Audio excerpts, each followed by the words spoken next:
I want to introduce everybody on HuffPost Television to Laura Ingraham, the Only great. because I love Arianna because she's my friend for so many years I can't even count. Laura Ingraham knows this CPAC. She knows the conservative movement. Here's my question. I'm a total liberal. I'm completely.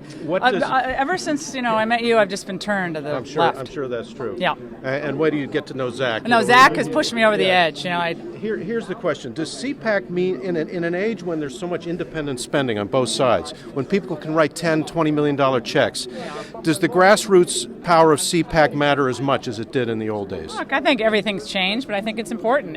We have a lot of people who have voices in the conservative movement gathered here at one time, and you get a vibe from the crowd, right? You get a vibe about where things are going and the direction the Republican Party may or may not be moving in. So I think it all matters. It's one component, but I think it's still an important component. Now, I know you won't endorse a candidate, but what's the vibe that you get about what the people here want? They want to know that what you say is what you're going to do. And I think it's about authenticity of belief and commitment to action. I think that Romney's speech today was pretty strong. I think he certainly wanted to make the case that he's a real conservative, not just in word, but he will be in deed. And Santorum, I thought, was also extremely strong. And both of them are clearly running as conservatives.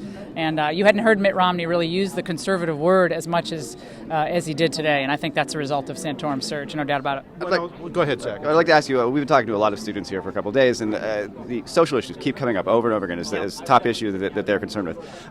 What do you think that bodes? How do you think that bodes for the general election, in which economic issues are clearly going to be paramount for the conservative base to be so passionate about social issues at this moment in time? Well, I think the Obama administration made social issues pop back up to the front burner with the HHS mandate. That just brought the issue of liberty up. Oh, wait a minute. Oh, Mr. Obama, I'll talk to you later. So he really pushed that issue up again, and I think because that happened in such close proximity to this conference, it brought it up, and I think it's back. Maybe it's not front burner, but it's an issue that's going to be discussed. And I think, as the president referred to today, religious liberty matters. He said that today. Hadn't heard him say that in quite some time, Howard. Right? So fascinating. What did you think about? This is the last question, I guess. What did you think about the compromise that they called it a compromise that they issued today, where they said that the healthcare providers will make contraceptives available, not the church hospitals themselves? This is obviously not a compromise. Clearly, if you're an individual who's an employer and you happen to be someone of religious conscience or someone who has moral qualms about providing these services, you're out of luck. Your First Amendment rights don't really exist in this equation. If you happen to be a religious organization or a hospital, then you're okay.